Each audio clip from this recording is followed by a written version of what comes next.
Je me tiens devant vous aujourd'hui toujours avec la même gravité parce que la situation qui se passe dans la partie est de notre pays est inacceptable, surtout après la signature de l'accord le 4 décembre dernier.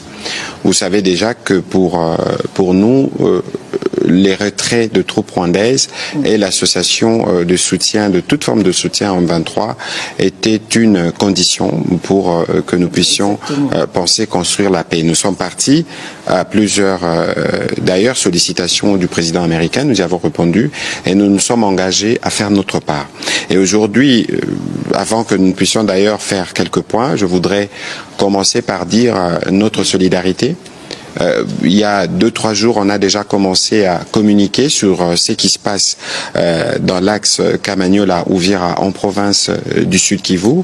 Vous avez suivi que hier, nous avons été autour de la première ministre pour faire le point du sujet et les constats est malheureux parce que nous avons plus de 200 000 compatriotes qui sont déplacés. Je ne compte pas les stocks de 7 millions des déplacés que nous avons déjà pour d'autres conflits et principalement pour les agissements du Rwanda à travers le RDF. Et donc, ce soir, nous sommes encore malheureusement dans la difficulté de vous dire que plusieurs compatriotes donc, ont perdu la vie. Beaucoup d'autres sont blessés parce que vous savez que depuis les dimanches derniers, à la suite d'ailleurs du communiqué de l'armée, nous avons fait les points des bombardements et des attaques qui partent du territoire rwandais.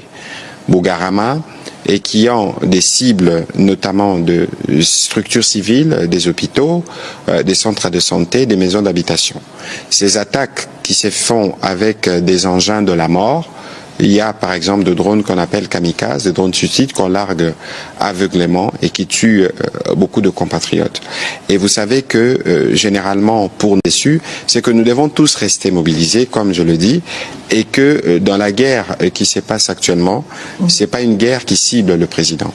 Les offensives dont il est question ici, ce n'est pas simplement ce qu'on voit sur l'axe Kamanyola-Uvira. C'est plusieurs points qui sont attaqués simultanément.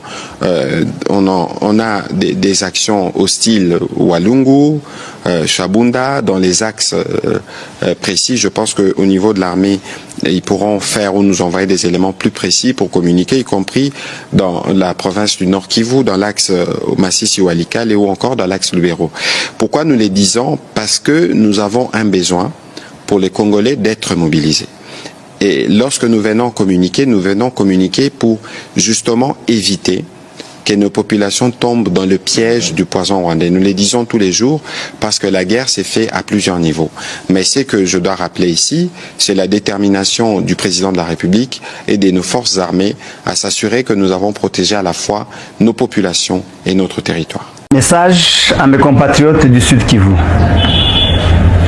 Je voudrais ce jour m'adresser à mes compatriotes de la province du Sud Kivu pour un message de compassion à cause de la situation de guerre et ses conséquences que nous traversons, en particulier ceux du territoire de Walungu, de Mwenga, de Shabunda, d'Uvira et de Fizi.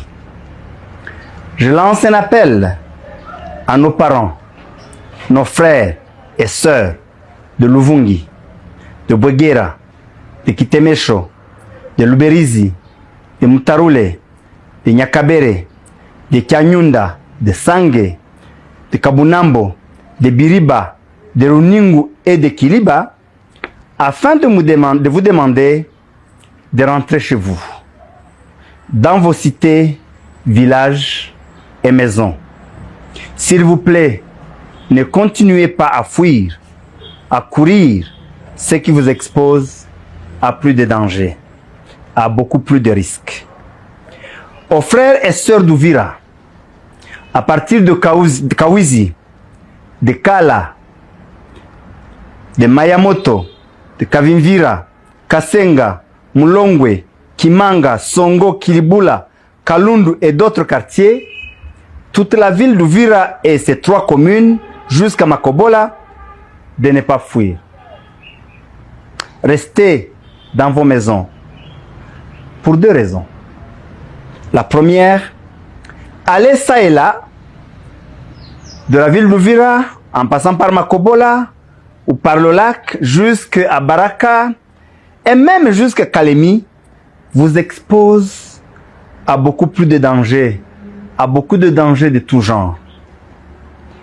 Mais la deuxième raison, c'est que ces jeunes que vous voyez, ces militaires que vous voyez arriver, ne sont pas vos ennemis. Ils n'ont aucun problème avec vous. Au contraire, ils vont vous sécuriser. Et vous allez voir la différence. Je vous le garantis.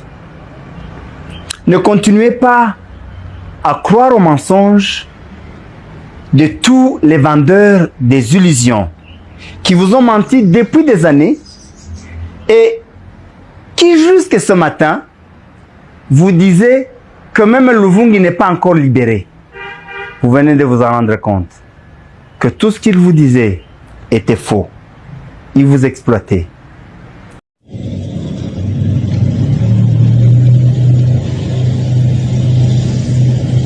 M23 hiyo yenye naingia M23 hiyo mashar de komba hizo zenye ziko napita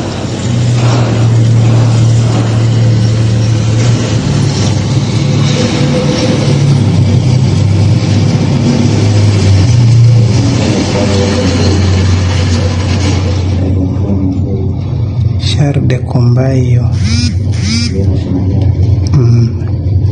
char de komba na lance rokete hiyo yenye nakuya kule nyuma, ndio vile mwenye anapinga anasema sasa hii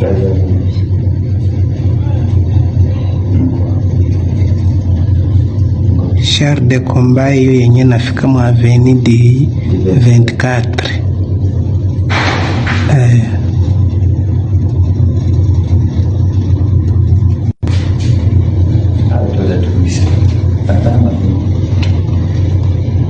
wanaanza tafuta wenye wako napiga masasi.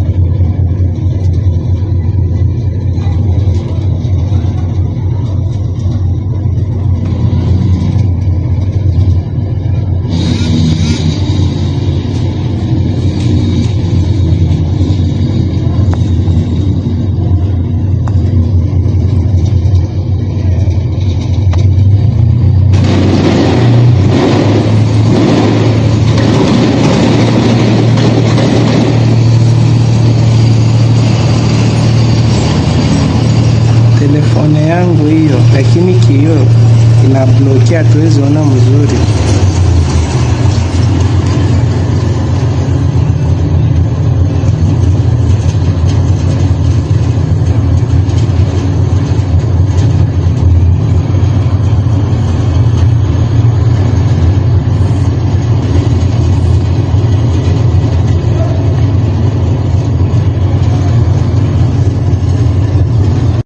Après les récentes attaques perpétrées par la milice CRP de Thomas Lubanga à Boulé dans le territoire d'Indjougou, la chefferie de Bahema Bandjeri montre au créneau. Elle condamne fermement ces actes criminels et réaffirme son soutien aux forces armées de la République démocratique du Congo engagées dans la stabilisation de cette zone longtemps secouée par l'insécurité.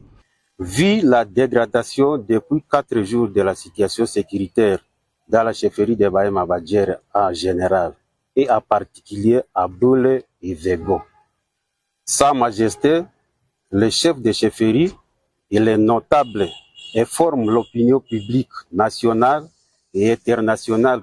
Vu cette fragilité, nous ne pouvons pas tolérer toute incursion de n'importe quel groupe armé dans la rébellion de la CRP dans notre entité. Dans sa déclaration, la chefferie appelle toute la population de Bahema Bandjeri à la vigilance tout en maintenant sa confiance aux FARDC, seule force légale habilitée à protéger les territoires nationaux. En outre, réitérons notre confiance et ferme engagement aux FARDC, armée du peuple congolais et autorités provinciales et nationales. À ces jours, Boulé et ses environs sont sous contrôle des FARDC grâce au renforcement des dispositifs sécuritaires mis en place sous le commandement du lieutenant-général Lubaka Chamadjoni, conformément aux instructions du commandant suprême des FARDC et de la PNC, le président Félix Antoine Tshisekedi Tshilombo. un signal fort de l'État face aux ennemis de la paix. Nous sommes arrivés à la fin de cette édition. Merci à vous de nous avoir suivis jusqu'ici. Si vous avez apprécié ces contenus, n'oubliez pas de vous abonner à notre chaîne, d'activer la cloche de notification pour ne rien manquer de nos prochaines vidéos. Likez et partagez cette vidéo. On se retrouve très prochainement. À bientôt.